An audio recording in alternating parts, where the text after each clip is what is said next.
ወንድ ከሆንክ በደንብ አዳምጠኝ። ጨክነ ህይወትህን ለመቀየር የሚረዱህን 5 ነገሮች እነግርሃለሁ። በተለይ 5ኛው በጣም ወሳኝ ነው። ህይወታቸውን ጨክነው ለመቀየር የሚጥሩ ጓደኞች ካሉክ ሼር አድርግላቸው። በደንብ ስማኝ።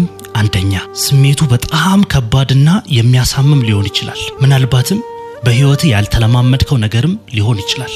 ሰዎችን ማስከፋት ተለማመድ። ለሁሉም ሰው እሺ ማለትህን አቁም። ለሁሉም ሰው እሺ እያልክ ከሆነ በዚህ ጊዜ የራስህን ህልም እየገደልክ እንደሆነ ወቅ። ለራስህ እድገት ሲባል አይሆንም በማለትህ የሚቀየሙ ሰዎች ካሉ ይቀየሙ። ያንተ ህይወት የሌሎች ሰዎችን ህይወት መጠበቂያ ቢሮ አይደለም። ይህንን በደንብ ወቅ።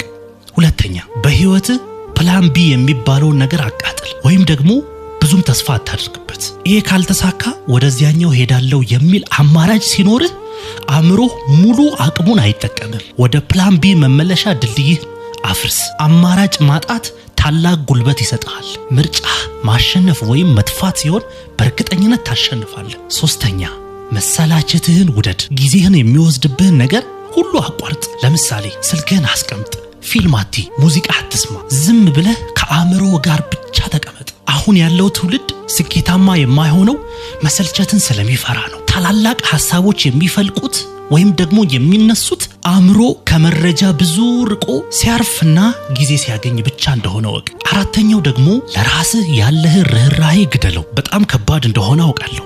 ዛሬ ደስ አይለኝም፣ ደክሞኛል፣ ነገ ይደርሳል የሚሉ የውስጥህን ድምጾችን እንደ ውሸታም ጠላቶች ቁጠራቸው። ለራስህ ማዘን ስታቆም ዓለም ላንተ መታዘዝ ትጀምራለች። ስሜትህን ሳይሆን ብዙ ሰዎች ሲናገሩ እንደሰማኸው ዲሲፕሊን ይምራ።